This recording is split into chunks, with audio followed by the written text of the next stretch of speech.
বাংলাদেশের বিপক্ষে গুরুত্বপূর্ণ দুই সিরিজের জন্য শক্তিশালী স্কোয়াড ঘোষণা করল নিউজিল্যান্ড।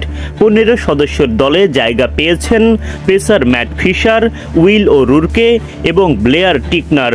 3 পেসারই চোটের কারণে কয়েকদিন আগেও মাঠের বাইরে ছিলেন। তবে 3 জন একসাথে ফেরায় পেস ইউনিটে শক্তি বাড়ল কিউইদের, চ্যালেঞ্জ বাড়বে টাইগারদের। এক নজরে নিউজিল্যান্ডের স্কোয়াড। ওয়ানডে অধিনায়ক Tom Latham, Mohammad Abbas, Aditya Ashok, Kristian Clarke, Josh Clarkson, Dane Cleaver, Dean Foxcroft, Nick Kelly, Jayden Lennox, Henry Nicholls, Will O'Rourke, Ben Sears, Nathan Smith, Blair Tickner, Will young.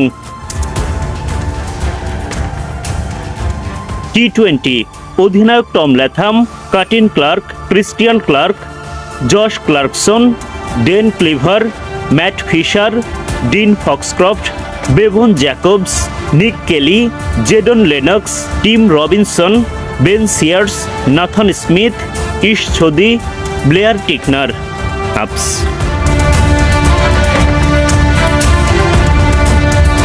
সূচি অনুযায়ী আগামী এপ্রিলের 13 তারিখে ঢাকায় পা রাখবে নিউজিল্যান্ড দল।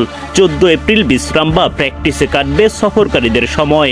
15 ও 16 এপ্রিল প্র্যাকটিসের পর 17 এপ্রিল 22 গজে লড়াই শুরু।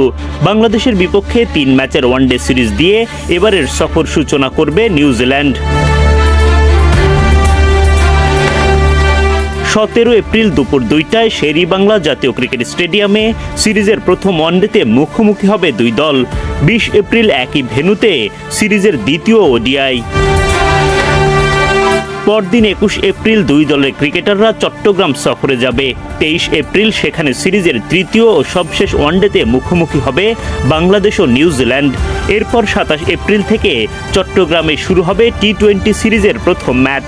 দ্বিতীয় টি-20 খেলতে দুই দল মাঠে নামবে 29 এপ্রিলে। 30 এপ্রিল ঢাকায় ফিরবে বাংলাদেশ ও নিউজিল্যান্ড দল। 2 মে টি-20 সিরিজের শেষ ম্যাচ গড়াবে শের-ই-বাংলা জাতীয় ক্রিকেট স্টেডিয়ামে। এরপর বাংলাদেশ ত্যাগ করবে সফরকারী নিউজিল্যান্ড।